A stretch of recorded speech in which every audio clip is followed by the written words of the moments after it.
ചർച്ച ചെയ്തില്ല. പ്രപഞ്ചം എങ്ങനെ ഉണ്ടായി എന്ന് നമുക്ക് ഒരുപക്ഷെ ചില ഹൈപ്പോത്തസിസ് നമുക്ക് അല്ലെങ്കിൽ സം ഡിസ്പ്രൂവ്ഡ് തിയറീസ് വെച്ചുകൊണ്ട് പറയാം, ഒരിക്കലും തെളിയിക്കപ്പെടാത്ത കുറേ തിയറികൾ.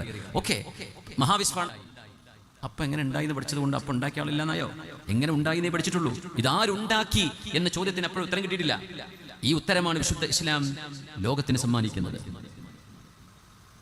നമ്മൾ പറയും സയൻസ് പഠിക്കാനർത്ഥം ഉള്ള സാധനം എന്താണെന്ന് ശരിക്കും നോക്കി പഠിക്കാൻ കഴിയുന്നു. അത് അത്രയും സയൻസ് എന്ന് പറഞ്ഞാൽ സ്ട്രക്ചേർഡ് സ്റ്റഡി ഓഫ് സംതിങ്, എന്തെങ്കിലും ഒരു കാര്യം വ്യവസ്ഥാപിതമായി പഠിക്കുക, അതിനാണ് സയൻസ് എന്ന് പറയുന്നത്. പഠിക്കാൻ അർത്ഥമുള്ളൂ. അത് ഇന്ന് പഠിച്ചത് നാളെ പറയും ഇന്നലെ പഠിച്ചത് തെറ്റായിരുന്നു, മറ്റന്നാൾ പറയും മിനിഞ്ഞാന്ന് പറഞ്ഞത് തെറ്റായിരുന്നു. കാരണം പഠനമാണ്. അത് മുന്നോട്ട് പോകും തോറും ചിലത് തെറ്റായിട്ട് പ്രൂവ് ചെയ്യപ്പെടും, ചിലത് ശരിയായിട്ട് തെളിയിക്കപ്പെടും. ഇതൊരു പഠനമാണ്. സയന്റിസ്റ്റുകൾ വിശുദ്ധ ഖുർആനിന്റെ വിഷയങ്ങളെ പഠിച്ചപ്പോൾ അവർക്ക് ബോധ്യപ്പെട്ടു, ഇതൊന്നും 6-ാം നൂറ്റാണ്ടിൽ ജീവിച്ച ഒരു മനുഷ്യന് പറയാൻ കഴിയില്ല. അത്ര മനോഹരമായിട്ടാണ് മനുഷ്യന്റെ സൃഷ്ടിപ്പിനെ കുറിച്ച് ഖുർആൻ പറയുന്നത്. നബി തങ്ങൾ സല്ലല്ലാഹു അലൈഹി വസല്ലം നമുക്ക് ഓതി തരികയാണ്. തങ്ങളല്ലല്ലോ ഖുർആൻ ഉണ്ടാക്കിയത്, തങ്ങളത് നമ്മിലേക്ക് എത്തിച്ചു തന്നവരാണ്. ثم خلقنا النطفة علقة. ആ സ്പേം സെല്ലിനെ, ശുക്ലകണത്തെ അല്ലെങ്കിൽ ബീജത്തെ അല്ലാഹു അള്ളിപ്പിടിച്ചു നിൽക്കുന്ന ഒരു രക്തപിണ്ഡമാക്കി നാം മാറ്റുകയുണ്ടായി. മോറിസ് ബുഖാരി പറഞ്ഞത് അലഖ എന്ന് പറഞ്ഞാൽ ശരിക്കും അറബിയിൽ അട്ടക്ക് പറയുന്ന പേരാണ്. അലഖ് എന്ന് പറയുന്നത് അലഖ എന്ന് പറഞ്ഞാൽ അള്ളിപ്പിടിക്കുക, ഒട്ടിച്ചേർന്ന് നിൽക്കുക എന്നും അതിനർത്ഥമുണ്ട്. അപ്പോ ഒരു കുഞ്ഞ് ജനിക്കാൻ തുടങ്ങുന്ന ആദ്യത്തെ ദിവസങ്ങളിൽ പിതാവിന്റെ ഉദരത്തിൽ നിന്ന് ഉമ്മയുടെ ഗർഭാശയത്തിലേക്ക് നീങ്ങിയ ആ ഒരു മില്യൺ കണക്കിന്, ദശലക്ഷക്കണക്കിന് കുഞ്ഞുങ്ങൾ ഉണ്ടാകാൻ സാധ്യതയുണ്ടായിരുന്ന ശുക്ലസ്രാവത്തിൽ നിന്ന് ഒരു സെല്ല് സൈഗോട്ടായി മാറുമ്പോൾ ഒരു കുട്ടിയാവും. അത് 2 ഇരട്ട കുട്ടികൾ എന്ന് പറയും. പക്ഷെ അവിടെ ഒരു 10 ലക്ഷം കുട്ടികൾ ഉണ്ടാവാനുള്ള സാധ്യത ഒരു നേരത്തെ സ്രവത്തിലുണ്ട് എന്നതാണ് അത്ഭുതം. ഇനി ഒരു കുട്ടി ഉണ്ടാവുന്നുള്ളൂ, അല്ലെങ്കിൽ 2, ചിലപ്പോൾ 3, 4 ഒക്കെ ആയി എന്ന് വരും. പക്ഷെ റയർ കേസുകൾ. ഗർഭാശയത്തിന്റെ ഭിത്തിയിൽ അദ്ദേഹം ഏതാനും 1, 2, 3, 4 ആഴ്ചകൾ കഴിയുന്ന ഗർഭാശയത്തിനുള്ളിൽ കിടക്കുന്ന ഈ സ്പേം സെല്ലിന് എന്ത് സംഭവിക്കുന്നുവെന്ന് എംബ്രിയോളജി പഠിച്ച ഈ മോറിസ് ബുഖായി അദ്ദേഹം പഠിച്ചു നോക്കുമ്പോൾ കണ്ടെത്തുന്നത് ഗർഭാശയത്തിന്റെ ഭിത്തിയിലേക്ക് അള്ളിപ്പിടിച്ചു നിൽക്കുന്ന ഒരു രക്തകഷ്ണമായിട്ടാണ് ഇത് മാറുന്നത്.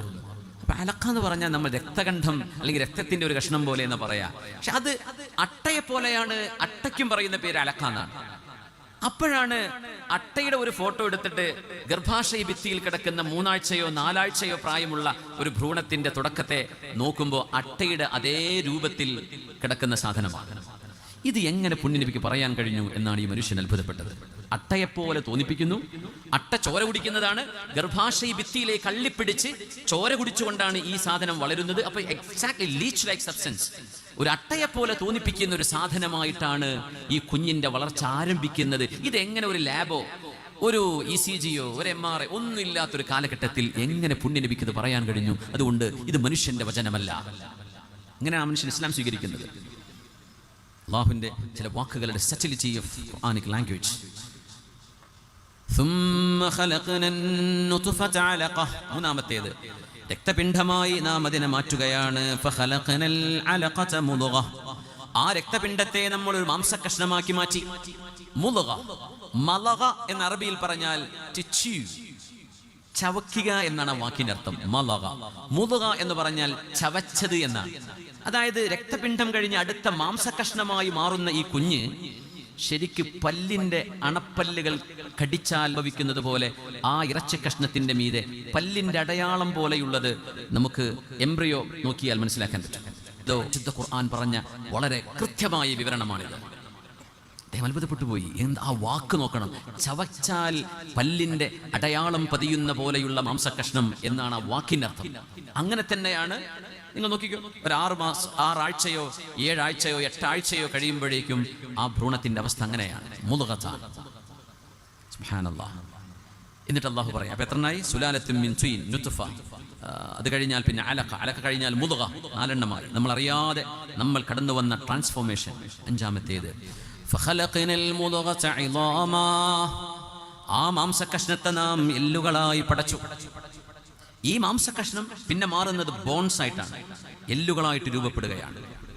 ഫകസൗനൽ ഇളാമ ലഹ്മാ. ആ എല്ലുകളെ നാം മാംസം കൊണ്ട് പൊതിയുകയാണ്. അപ്പോഴേക്കും ബോൺസ് രൂപപ്പെടും, ശരീരത്തിൽ എല്ലുകൾ രൂപപ്പെടും. ആ എല്ലുകളെ അടുത്ത ഘട്ടം, 6ാമത്തെ ഘട്ടം മാംസം കൊണ്ട് പൊതിയുകയാണ്.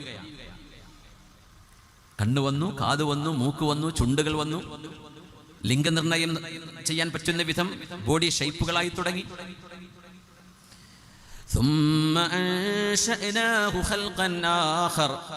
എന്നിട്ട് നാം അതുവരെ ഉണ്ടായിരുന്ന ഒരു മാംസകഷ്ണമോ എല്ലിൻ കഷ്ണമോ അല്ലാതെ പരിപൂർണ മനുഷ്യ കുഞ്ഞായി ആ കുഞ്ഞിനെ നാം പരിപൂർണമായി മാറ്റിയെടുക്കുകയാണ്. അപ്പൊ പറയും പ്രസവിച്ചു, സുഖപ്രസവമാണ്. പെണ്ണുങ്ങൾ കേൾക്കേണ്ട, അവർ പറയും എന്ത് സുഖപ്രസവം, വേദനയുള്ള പ്രസവമല്ലേ അത്. പക്ഷേ ഒരു കുഞ്ഞിന് ജന്മം നൽകുന്നതോടുകൂടെ ഉമ്മയുടെ കാലിൻ്റെ കീഴിലേക്ക് സ്വർഗത്തെ വെച്ചു കൊടുക്കുന്നു അള്ളാഹു എന്ന് ആലോചിക്കുമ്പോൾ ആ വേദനകളല്ലാതായി മാറുകയാണ്. അതുവരെ ഉമ്മ എന്ന് വിളിക്കപ്പെടാത്ത ഒരു സ്ത്രീ പ്രസവത്തോടുകൂടെ ഉമ്മ എന്ന് വിളിക്കപ്പെടുകയാണ്. ഉമ്മയുടെ അരികത്ത് നീ പോ. ഉമ്മയെ ഒറ്റക്കാക്കി യുദ്ധത്തിന് പോയി അള്ളാഹ്ക്ക് വേണ്ടി മൃത്യു വരിച്ചു എന്ന് പറഞ്ഞ് അഭിമാനിക്കുന്നതിന് പകരം ആ ഉമ്മാക്ക് താങ്ങും തണലുമായി നീ ജീവിക്ക്. അതാണ് നിന്റെ ജിഹാദ് എന്ന് പഠിപ്പിച്ചു വിട്ട റസൂലുള്ളാഹി സ്വല്ലല്ലാഹു അലൈഹി വസല്ലം. ഒരേ ഒരു മകനാ. ആ മകൻ പറഞ്ഞു, ഞാൻ യുദ്ധത്തിന് വരിക. ആരൊക്കെ വീട്ടിലുണ്ട്? ഉമ്മണ്ട്. എന്റെ ജ്യേഷ്ഠൻ അനിയൻ ആരെങ്കിലും ഉണ്ടോ? ഉപ്പയുണ്ടോ? ആരുമില്ല. ഉമ്മ ഒറ്റയ്ക്കാ. അപ്പൊ നീ ഒരു മകനേ ഉള്ളൂ, ഞാനൊരു മോനേ ഉള്ളൂ. യമനെന്ന് വന്നതാ. ഒരു 800 കിലോമീറ്റർ അപ്പുറത്ത് നിന്ന് 1000 കിലോമീറ്ററിനൊക്കെ ദൂരത്തു നിന്ന് വന്ന മനുഷ്യനാ. തിരിച്ചുപോ, യമനിലേക്ക് പോ. നിന്റെ ഉമ്മയുടെ കാലിന്റെ താഴെയാണ് സ്വർഗം. ഈ യുദ്ധക്കളത്തിൽ നീ അന്വേഷിക്കുന്ന സ്വർഗം നിനക്കത് കിട്ടൂല. കാരണം നിന്റെ ഉമ്മക്ക് നീ ഒരു മോനേ ഉള്ളൂ. നീ നിന്റെ ഉമ്മയെ പോയി നോക്ക്. ഫഇന്നൽ ജന്നത തഹ്ത ഖദമൈഹാ. സ്വർഗം ആ ഉമ്മയുടെ കാലിന്റെ കീഴിലാണ് എന്ന് പഠിപ്പിച്ചു റസൂലുള്ളാഹി സ്വല്ലല്ലാഹു. ആ ഒരു മാതൃത്വത്തിന്റെ മഹത്വം കൊണ്ട് അലങ്കരിച്ചില്ലേ വിശുദ്ധ ഇസ്ലാം. അപ്പൊ പ്രസവിക്കുന്നതോടുകൂടി ആ കുഞ്ഞിന്റെ രൂപം മാറുന്നു. Then we transform him into a new creature. ഒരു ബ്രാൻഡ് ന്യൂ സംഭവമായിട്ട് അള്ളാഹു ആ കുഞ്ഞിനെ മാറ്റുകയാണ്. 7 എണ്ണമായി. ഇനി 2 എണ്ണം കൂടെ ബാക്കിയുണ്ട്. അടുത്ത 2 ഘട്ടം. അപ്പോഴാ 9 ഘട്ടങ്ങളാവുക. അള്ളാഹു പറയാണ്, ഫതബാറകല്ലാഹു അഹ്സനുൽ ഖാലിഖീൻ. കോടാനുകോടി മനുഷ്യരെ ഒരാളെപ്പോലെയാണ് എന്ന് പറയാൻ കഴിയാത്ത വിധം നിറത്തിലും ഹൈറ്റിലും മുടിയുടെ ചുളിവിലടക്കം കണ്ണുകളുടെ നിറങ്ങളിലടക്കം വിരലുകളിലും നഖങ്ങളിലുമടക്കം മനുഷ്യന്റെ ശബ്ദത്തിലും മനുഷ്യന്റെ വിചാര വിക്ഷോഭങ്ങളിലും എല്ലാറ്റിലും വ്യത്യസ്തത വരുത്തി ബില്യൺ കണക്കിന് മനുഷ്യർ ജീവിച്ചു പോയി. ഈ ലോകത്ത് ഇനിയും ഒരു 6 ബില്യണോ 7 ബില്യണോ മനുഷ്യർ ഇന്ന് ജീവിച്ചിരിക്കുമ്പോൾ ഇനിയും ബില്യൺ കണക്കിന് ആളുകൾ ലോകത്ത് വരാനിരിക്കുമ്പോൾ ഇവരാരും മറ്റൊരാളെപ്പോലെയല്ല എന്ന് അള്ളാഹു തെളിയിച്ചുകൊണ്ട് മനുഷ്യന്റെ കണ്ണുകളെ, മനുഷ്യന്റെ ഫിംഗർ പ്രിന്റുകളെ യുണീക്കായി പടക്കാൻ കഴിഞ്ഞവനാണ് അല്ലാഹു. ഫതബാറകല്ലാഹു അഹ്സനുൽ ഖാലിഖീൻ. അതുകൊണ്ട് സൃഷ്ടിപ്പ് നടത്താൻ കഴിയുന്നവരിൽ വെച്ച് ഏറ്റവും മനുഷ്യന് പറയാം, ഞാൻ സൃഷ്ടിക്കും. പക്ഷേ അല്ലാഹു നൽകിയ റിസോഴ്സുകളെ രൂപപ്പെടുത്തുകയല്ലാതെ ഇല്ലായ്മയിൽ നിന്ന് ഒരു വസ്തുവിനെ കൊണ്ടുവരാൻ മനുഷ്യന് കഴിയില്ലല്ലോ. അല്ലാഹു ഉണ്ടാക്കി വെച്ചതിന് ക്ലോണിംഗ് പോലും അങ്ങനെയാണ്. ക്ലോണിംഗ് എന്ന് പറയുന്നത് ഒരു DNA വേണം. DNA ആരുണ്ടാക്കി? പടച്ചതമ്പുരാൻ എന്ന് പറയുന്ന ഒരു ഇന്റലിജൻസ് ക്രിയേറ്റർ ഈ പ്രപഞ്ചത്തിനുണ്ട് എന്ന് മനുഷ്യനെ ബോധ്യപ്പെടുത്തുന്ന അത്ഭുതമാണ് DNA എന്ന് പറയുന്നത്. DNA എന്ന് പറയുന്നത് it's A series of information. വളരെ സങ്കീർണമായ അറിവുകളാണ് ഒരു DNAയുടെ ഉള്ളിൽ കിടക്കുന്നത്. അതൊരിക്കലും തന്നെ വെറുതെ ഉണ്ടാവില്ല. ഇന്ന് ശാസ്ത്രം ഞെട്ടിത്തെരിച്ച് പടച്ചവനുണ്ട് എന്ന് തലകുനിച്ച് സമ്മതിക്കാൻ കാരണമായത് DNA കുറിച്ചുള്ള പഠനമാണ്. അതുവരെ ഇടയ്ക്കൊക്കെ ചിലരൊക്കെ പൊട്ടിച്ചു പോയിരുന്നു, ആക്ക് വെറുതെ ഉണ്ടായതാ. DNA എങ്ങനെ വന്നു? നമ്മൾ ഓരോരുത്തരും നമ്മുടെ വാപ്പയിൽ നിന്ന് ഉമ്മയിൽ നിന്ന് ജനറ്റിക്കായിട്ട് നമുക്ക് കിട്ടുന്ന സ്വഭാവ ഗുണങ്ങൾ കണ്ണുകളെ കൊണ്ട് നോക്കിക്കാണാൻ കഴിയാത്ത അതിസങ്കീർണമായ DNA-യുടെ ഇൻഫോർമേഷൻ സെല്ലുകളിൽ ആരാണ് ഇതിനെ കംപ്രസ് ചെയ്തു വെച്ചത്? ഇതിനുത്തരം it is none but an intelligent creator. ഹക്കീമായ ഒരു ഖാലിഖിന് മാത്രമേ ഇത് ചെയ്യാൻ കഴിയൂ. ബാക്കി അതൊക്കെ നമുക്ക് പറയാം. DNA എന്നത് ഇൻഫോർമേഷനാണ്. ഇൻഫോർമേഷൻ എന്ന് പറഞ്ഞ സാധനം അത് ഉണ്മയിലേക്ക് വരണമെങ്കിൽ it should come from a source of information. അറിവുള്ള ഒരാളിൽ നിന്ന് മാത്രമേ ഇത് നടക്കുള്ളൂ. ഇവിടെയാണ് യുക്തിവാദം പൊളിഞ്ഞു പോയത്. അതുവരെ പലരും പറഞ്ഞു നോക്കിയിട്ടുണ്ട്, DNA എങ്ങനെ വന്നു? ചിലപ്പോൾ പറയും നമുക്കറിയില്ല. ഞാൻ മനസ്സിലാക്കിക്കോ, ഇതൊരു ഇന്റലിജന്റ് സോഴ്സിൽ നിന്ന് വന്നതാ, ബുദ്ധിയുള്ള ഒരു സൃഷ്ടാവിൽ നിന്ന് വന്നതാ. അള്ളാഹുവിന്റെ ഇസ്മുകളിൽ അള്ളാഹു ഹക്കീമാണ്. അള്ളാഹു ഹിക്മത്തുള്ളവനാണ്. അവനാണ് ഖാലിഖ്. ഫതബാറകല്ലാഹ്, ബ്ലെസ്ഡ് ഈസ് ഹി അഹ്സനുൽ ഖാലിഖീൻ, ദി ബെസ്റ്റ് ഓഫ് ക്രിയേറ്റേഴ്സ്. മനുഷ്യനെ പടച്ചു എന്ന് പറഞ്ഞിട്ടേ വല്ലാത്ത സൃഷ്ടിപ്പാണ് അള്ളാഹിന്റെ സൃഷ്ടിപ്പ്. നമ്മളൊക്കെ ഇനി ഭൂമിന്റെ ഉള്ളിലേക്ക് പോകും. കുറെ ആളുകൾ ഇതുപോലെ ഒരു 50, 70, 100 കൊല്ലം കഴിഞ്ഞാൽ ഈ കടിയങ്ങാട് പ്രദേശത്ത് ഭൂമിക്ക് മുകളിലൂടെ നടക്കും. ഇപ്പം നമ്മളൊക്കെ ഭൂമിന്റെ ഉള്ളിലായിരിക്കും. ആ മനുഷ്യരും നമ്മളും ഒരാളും ഒരുപോലെയല്ല. 100 കൊല്ലം മുമ്പ് മരിച്ചുപോയൊരു മനുഷ്യന്റെ ശവകുടീരത്തിന്റെ ഉള്ളിൽ നിന്ന് കിട്ടുന്ന ഏതെങ്കിലും ഒരു DNA അംശം കൊണ്ട് ആ മനുഷ്യനെ ട്രേസ് ചെയ്യാൻ പറ്റും. അയാൾ എങ്ങനെയായിരുന്നു, അയാൾ എന്താ സംസാരിച്ചത്, അയാളുടെ ചിന്ത എങ്ങനെ, അയാളുടെ മരണം സംഭവിച്ചത്. അത്ഭുതമല്ലേ? എന്തൊക്കെയാ മനുഷ്യൻ കണ്ടെത്തിയത്? അല്ലമൽ ഇൻസാന മാ ലം യഅലം. മനുഷ്യൻ അറിയാത്തത് ഓരോ ദിവസവും അല്ലാഹു പഠിപ്പിച്ചുകൊണ്ടിരിക്കുകയാണ്. ഫതബാറകല്ലാഹു അഹ്സൻ. ഇനി 2 ഘട്ടങ്ങൾ കൂടെ ബാക്കിയുണ്ട്. ബിസ്മില്ലാഹ്. ثم إنكم بعد ذلك لميتون. ജനനം കഴിഞ്ഞു. ഇത് കഴിഞ്ഞാൽ നിങ്ങൾ മരിച്ച മണ്ണിലേക്ക് പോകുന്നവരാണ്. ഇത് കഴിഞ്ഞാൽ നിങ്ങൾക്ക് മരണമുണ്ട്. അത് മനുഷ്യന്റെ 8ാമത്തെ ഘട്ടമാണ്. മരിച്ചു പോവുക. അത് കുറേ കരഞ്ഞിട്ടൊന്നും കാര്യമില്ല, എന്തായാലും മരിക്കും. പരീക്ഷ ഉണ്ടല്ലോ എന്ന് പറഞ്ഞ് കരഞ്ഞിട്ട് എന്താ കാര്യം? കുട്ടിയെ ബുക്ക് എടുത്ത് വായിച്ച് പഠിച്ചോ, എന്തായാലും എക്സാമിന് ഇരിക്കുന്ന നിർബന്ധമാണ് എന്ന പോലെ മരിക്കണല്ലോ എന്ന് ആലോചിച്ച് കരഞ്ഞിട്ട് എന്താ കാര്യം? മരിക്കും, ഉറപ്പാണ്. അതിനുവേണ്ടി ഒരുങ്ങിക്കോ. അതന്നെ എൻ്റെ പരിഹാരം. സുമ്മ ഇന്നക്കും, നിങ്ങളുടെ ജനനം കഴിഞ്ഞാൽ ഏത് സമയവും മരണം വരാം. അതുകൊണ്ടാണ് ജനിച്ച കുഞ്ഞിന്റെ വലത് ചെവിയിൽ വാങ്ങും, ഇടത് ചെവിയിൽ ഇഖാമത്തും കൊടുക്കുന്നത്. ജനനം കഴിഞ്ഞാൽ എപ്പോഴും കുട്ടിക്ക് മരണം സംഭവിക്കാം. ഒരാഴ്ച, ഒരു ദിവസം, ഒരു മാസം, 1 വയസ്സ്, 2 വയസ്സ്, 90 വയസ്സ്, 100 വയസ്സ്, എപ്പോഴും മരിക്കാം. അമ്മ നേരെ നിസ്കരിച്ചാൽ മതി. വാങ്ങും ഇഖാമത്തൊക്കെ നേരത്തെ കൊടുത്തു കഴിഞ്ഞിട്ടുണ്ട്. വേഗം ഒതുടുക്കുക, എന്നിട്ട് മൈദ നിസ്കരിക്കുക, കൊണ്ടുപോയി മറവ് ചെയ്യുക. എന്തേ? ജനിച്ചപ്പം കൊടുത്തിട്ടുണ്ട് വാങ്ങും ഇഖാമത്ത്. എനി ടൈം ഇയാൾക്ക് മരണം സംഭവിക്കാം. നോക്കണേ, ജനാസ നിസ്കരിക്കാനുള്ള എല്ലാവിധ സംവിധാനവും ജനിച്ച ഉടനെ തന്നെ ചെയ്തു വെക്കപ്പെട്ട് കഴിഞ്ഞു. വാങ്ങു കൊടുത്താലും ഇല്ലെങ്കിലും വാങ്ങു കൊടുത്ത പോലെ. പിന്നെ ജനാസക്ക് വാങ്ങു കൊടുക്കൂല, മയ്യത്ത് വെച്ചിട്ട് ആരെയും വാങ്ങു കൊടുക്കില്ല. എന്തേ? അതൊക്കെ നേരത്തെ കൊടുത്തു കഴിഞ്ഞു. ജനിച്ചോ, എപ്പോഴും മരിക്കാം. എൻ്റെ കുട്ടീനെ എന്തേ അള്ളപ്പോൾ അതൊന്നും പറയണ്ട. ജന്മം തന്ന പടച്ചവൻ എപ്പോഴാ കൊണ്ടുപോകേണ്ടത് എന്ന് അല്ലാഹു തീരുമാനിച്ചു. ആ തീരുമാനത്തിന് വഴങ്ങിക്കൊടുക്കാൻ എന്ത് ചെയ്യും? മുഞ്ചിയത്ത് നമ്മുടെ പ്രിയപ്പെട്ട റസാഖ് ഹാജിയുടെ മകളുടെ 4 ആൺകുട്ടികൾ ഒരു ആക്സിഡന്റിൽ അബുദാബിയിൽ മരിച്ചു. അല്ലെ, നിങ്ങൾ കേട്ടില്ലേ അത്? അല്ലാഹു ആ ഉമ്മക്ക്, ആ വാപ്പക്കും, ആ കുടുംബത്തിനും മനസ്സിന് സമാധാനവും ആശ്വാസവും നൽകട്ടെ. എങ്ങനെയാ അതൊക്കെ താങ്ങുക? നമ്മൾ ആലോചിച്ചു പോലെ സ്വന്തം ഉദരത്തിൽ നിന്ന് ജന്മം കൊടുത്ത്, അതും കുഞ്ഞുങ്ങളെ, കോഴിക്കുഞ്ഞുങ്ങൾ അതിൻ്റെ തള്ളക്കോഴി പോറ്റി വളർത്തുന്ന പോലെ അങ്ങനെ വളർത്തിയൊരു മാതാവ്. ആ മാതാവ് ഡ്രൈവ് ചെയ്തു, ആക്സിഡൻ്റായി. 4 മക്കൾ, 5 മക്കൾ, ഒരു മോളുണ്ട്. ആ മോള് രക്ഷപ്പെട്ടു. ബാക്കി 4 മക്കളും ആക്സിഡൻറ്റിൽ മരിച്ചുപോയി. ആ കുടുംബത്തെ കാണാൻ ഞാൻ ജിദ്ദയിൽ നിന്ന് അബുദാബിയിൽ വന്നു. അവരെ ഹോസ്പിറ്റലിൽ ചെന്ന് കണ്ടു. അവർക്ക് റുഖിയ ചെയ്തു കൊടുത്തു, ദുആ ചെയ്തു കൊടുത്തു. എന്ത് നമ്മൾ സമാധാനിപ്പിക്കുക? സാരല്ല എന്ന് പറഞ്ഞിട്ട് കാര്യമുണ്ടോ? 4 മക്കൾ നഷ്ടപ്പെട്ടൊരു ഉമ്മയോട് എന്ത് വാക്കാൻ നമ്മൾ ആശ്വസിപ്പിക്കുക? എന്തേ? അള്ളാഹു തീരുമാനിച്ച ആയുസ് അത്രയേ ഉള്ളൂ. സമയം അപ്പം അള്ളാഹു കൊണ്ടുപോയി. ഇതൊരു മുഅ്മിനിന് ആശ്വസിക്കാൻ കഴിയും. യൻസിലു സ്വബ്റു അലാ ഖദ്രിൽ മുസീബ. മുസീബത്തിന്റെ കനത്തിനനുസരിച്ച് ക്ഷമ അള്ളാഹു ഇറക്കുകയാണെന്ന് മഹാന്മാർ പറയും. ഒരു കുട്ടി മരിച്ച ആൾക്ക് ക്ഷമിക്കാനുള്ള കരുത്ത് അള്ളാഹു കൊടുക്കുന്നുണ്ട്. ഞാൻ അവരുടെ ഹോസ്പിറ്റലിൽ റൂമിലേക്ക് കയറി ചെല്ലുമ്പോൾ അവർ കൈകളൊക്കെ മുറിവായി, ഫ്രാക്ചറായിട്ട് ആ ഉമ്മ കിടക്കുന്നുണ്ട്. ഇപ്പുറത്ത് ഭർത്താവുണ്ട്, കുട്ടിയുടെ വാപ്പ. അദ്ദേഹത്തിന് കാലിൽ ലത്തീഫ് സാഹിബ്, അള്ളാഹുക്കൊക്കെ വളരെ പെട്ടെന്ന് ശിഫ കൊടുക്കട്ടെ, മനസ്സിന് സമാധാനം കൊടുക്കട്ടെ. എങ്ങനെയാ അതൊക്കെ പറയാം? 5 മക്കളിൽ 4 മക്കളും, അത് ഒരു പെൺകുട്ടി, 4 ആൺകുട്ടികൾ മരിച്ചു. ആ മക്കളുടെ ജനാസ കാണിച്ചു കൊടുത്തിട്ടാണ് ദുബൈ സോനാപൂരിലെ ഖസീസ് എന്ന് പറയാം. സോനാപൂർ നമ്മൾ ആൾക്കാരുടെ പേരാണ്. അവിടെ സെമിത്തേരിയുണ്ട്, അവിടെ മഖബറയുണ്ട്. അവിടെ കൊണ്ടുപോയി മറവ് ചെയ്തു. 4 മക്കളും ഒരുമിച്ച്. നിങ്ങൾ അറിഞ്ഞതല്ലേ? പക്ഷെ എന്നെ അത്ഭുതപ്പെടുത്തിയത് പടച്ചവനെ, അവരെ ഒന്ന് ആശ്വസിപ്പിക്കണമെന്ന് വിചാരിച്ചിട്ടാണ് ഞാൻ വണ്ടി കയറി ജിദ്ദയിൽ നിന്ന് ഫ്ലൈറ്റ് കയറി അബുദാബിയിൽ വരുന്നത്. എന്ത് റബ്ബേ ഞാൻ പറയും? ഞാൻ കുറേ ആലോചിച്ചു, എന്താ റബ്ബേ ഞാൻ പറയാം? എന്തെങ്കിലും ഒരു വാക്ക് പറഞ്ഞാൽ അവർ പൊട്ടിത്തെറിക്കും, അവർ പൊട്ടിത്തകരും. സംഭവിച്ച യാഥാർത്ഥ്യം അവരറിഞ്ഞു.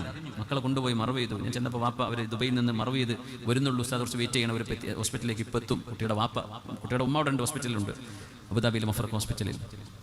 ഞാൻ അള്ളാഹുവിനോട് ദുആ ചെയ്ത്, പടച്ചവനെ, ഞാൻ എൻ്റെ മനസ്സ് പൊട്ടാതെ, നമ്മൾ പൊട്ടിക്കരഞ്ഞു പോകൂലേ അങ്ങനത്തെ ഒരു അവസ്ഥയിൽ നിൽക്കുന്ന ഒരാളെ കണ്ടുപോയാൽ, എനിക്കത് സംഭവിക്കരുത് പടച്ചവനെ. ഞാനൊരു മനസ്സുറപ്പിൽ എനിക്ക് നിന്നെ നിർത്തി തരണം. ഞാൻ പൊട്ടിത്തകർന്നാൽ പിന്നെ കൂട്ടക്കരച്ചില്ല. അതുകൊണ്ട് എൻ്റെ മനസ്സിന് സബാത്ത് തരണം, ഉറപ്പ് തരണം പടച്ചവനെ ഞാൻ ദുആ ചെയ്തു. ഒന്നും ചെയ്തില്ല.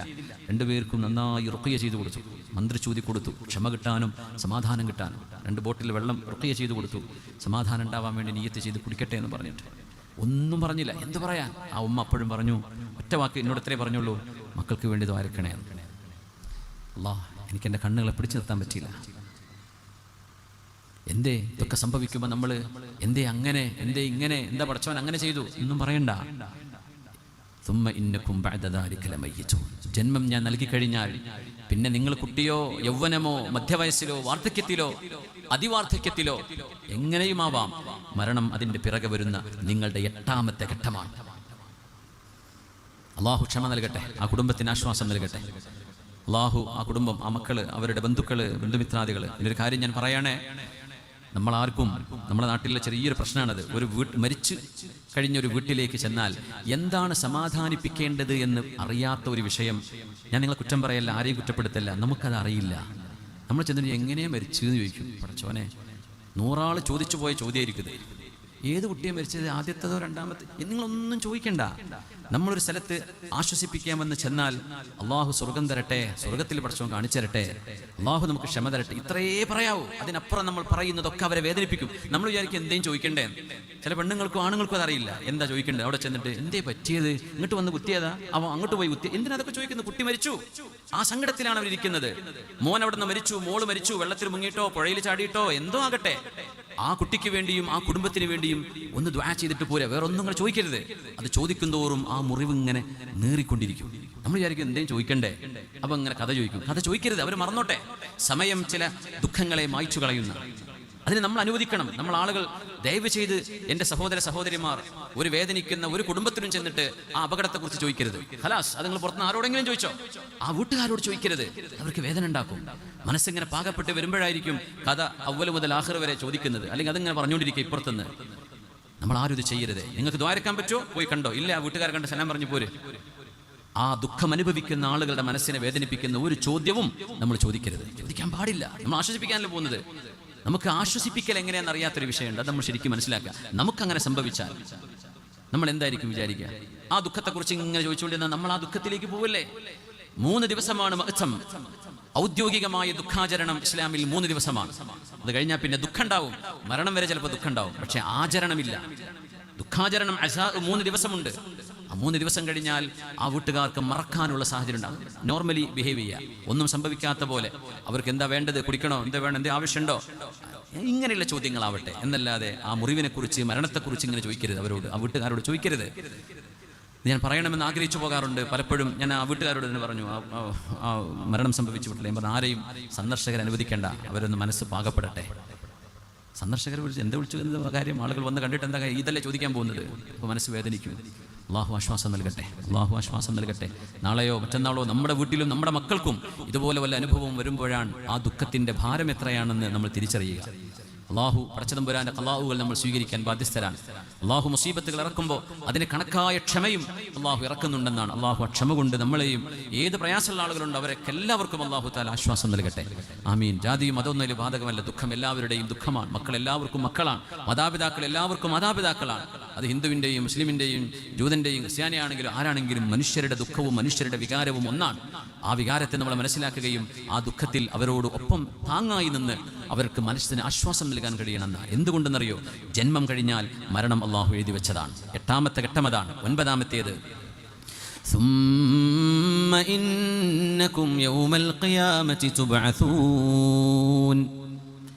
മരണം കഴിഞ്ഞാൽ പരലോകത്തേക്ക് അള്ളാഹു നിങ്ങൾക്ക് പുനർജന്മം നൽകും. അവിടം വരെയുള്ള യാത്രയാണിത്. നമ്മുടെ ഫൈനൽ ഡെസ്റ്റിനേഷൻ എവിടെയാണ്? ആഖിറമാണ്. മരണം, നമ്മുടെ ഈ ബോഡി പോകുന്നുള്ളൂ, റൂഹ് അവിടെ ബാക്കിയുണ്ട്. നമ്മളെപ്പോഴും ബാക്കിയുണ്ട്, നമ്മുടെ റൂഹ് ബാക്കിയുണ്ട്. ശരീരം ചിലപ്പോൾ ഡീക്കേ ആയി പോകും, മണ്ണിലേക്ക് മണ്ണലിഞ്ഞു പോകും. പരലോകത്ത് നിങ്ങൾക്ക് അള്ളാഹു പുനർജന്മം നൽകും. അള്ളാഹു ആ ദിവസം, വിചാരണയുടെ നാള് അള്ളാഹു നമുക്ക് എളുപ്പമാക്കി തരട്ടെ. നമ്മൾ എന്തൊക്കെ തെറ്റുകൾ ചെയ്തു പോയിട്ടുണ്ടെങ്കിലും അള്ളാഹു കരുണാവാരിധിയാണ്. റജബ് മാസം വിട പറയുകയാണ്. ഷഅബാൻ പറക്കാൻ പോവുക, റമദാൻ വരെയാണ്. അള്ളാഹുവിൻ്റെ റഹ്മത്ത് ചോദിച്ചു വാങ്ങേണ്ട സമയം പടച്ചോ നമുക്ക് തന്നിരിക്കുകയാണ്. അള്ളാഹുവിൻ്റെ റഹ്മത്ത് കൊണ്ട് നമ്മൾ അനുഗ്രഹിക്കട്ടെ. ആമീൻ യാ റബ്ബൽ ആലമീൻ. ഇതാണ് മനുഷ്യ ജീവിതം. ഇമാം ബുഖാരി ഉദ്ധരിക്കുന്ന ഒരു ഹദീസുണ്ട്. റസൂലുള്ളാഹി സ്വല്ലല്ലാഹു അലൈഹി വസല്ലം മനുഷ്യ ജീവിതത്തെ നിർവചിച്ചുകൊണ്ട് ഒരു റെക്റ്റാങ്കിൾ വരച്ചു. റെക്റ്റാങ്കിൾ എന്ന് പറഞ്ഞാൽ ദീർഘചതുരം.